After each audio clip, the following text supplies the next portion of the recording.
अब आप और मैं बॉडी बिल्डर बन सकते हैं, मगर उसके लिए हमें रोज जिम जाना पड़ेगा, उसके लिए हमें रोज अपनी खुराक का ख्याल रखना पड़ेगा, उसके लिए हमें जो गंद बला खाते हैं उसको उनसे जान छुड़ानी पड़ेगी। इसी तरीके से ये जो वे ऑफ लिविंग है जिसमें हम पास्ट के अंदर स्टक हो जाते हैं, इसके लिए भी हमें अपने थॉट प्रोसेस पर बहुत ज्यादा मेहनत करनी पड़ेगी। लेकिन अगर आप ये कहें कि इसमें से कैसे निकलें, देखिए एक लॉजिकल बात है कि पिछली सर्दियों में बहुत ज्यादा ठंड थी, इसलिए हमने घर में हीटर जलाया हुआ था। अब चूंकि बहुत ठंड थी और हमने हीटर जलाया हुआ था, तो लिहाजा अब गर्मियों में भी हम हीटर जलाएंगे। तो आप इस बात पर हंसेंगे, इस बात के ऊपर, क्योंकि वो जो ठंड थी वो तो गुजर गई। इसी तरह से कोई तजुर्बा जितना भी खौफनाक था, वो तजुर्बा हमारी जिंदगी में जितना भी डिटरमेंटल था और उसकी वजह से हमारी जिंदगी में जो भी इंफ्लुएंस आया, तो एक्सरसाइज और समझने की बात यह है कि वो तो गुजर गया, वो तो अब एग्जिस्ट नहीं करता। आप दरिया के अंदर पैर लटका के बैठे हैं और आप कहते हैं कि मैं पिछले 2 साल से इस पानी में पैर लटका के बैठा हूं, मगर 2 साल पहले जो पानी था आपके पैरों के नीचे, वो वहां से गुजर के समंदर में जा चुका है। ये नया पानी है, ये वो पानी नहीं है।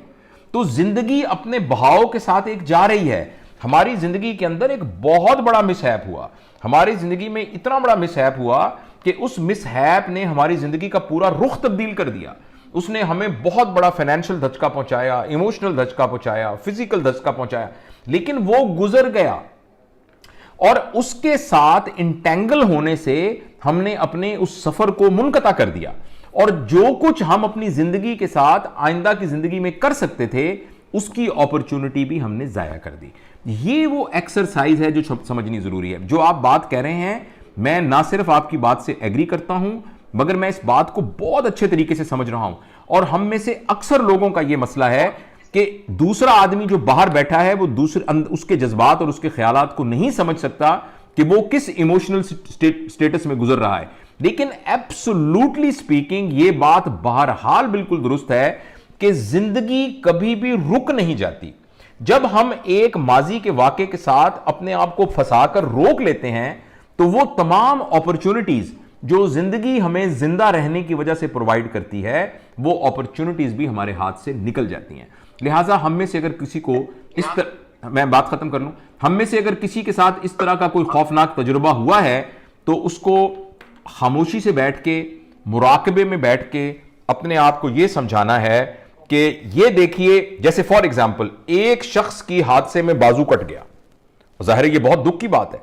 एक आदमी का बायां बाजू कट गया है, अब वो एक हाथ है।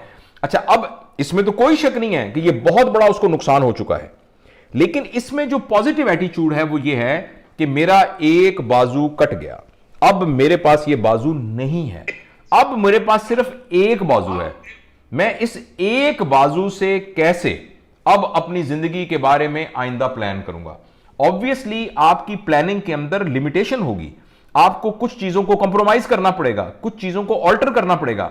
लेकिन इस बात की बहुत ज्यादा स्टडीज के साथ यह बात प्रूव हो चुकी है कि बड़े बड़े हादसात के बाद भी जब लोगों ने अपने आप को पॉजिटिवली उसमें एडजस्ट कर लिया, तो उनके एडजस्ट करने के बाद उनका जो इनर हैप्पीनेस का लेवल था, वो उस हैंडीकैप के बावजूद भी वो अचीव हो गया जो कि उस हैंडीकैप से पहले था।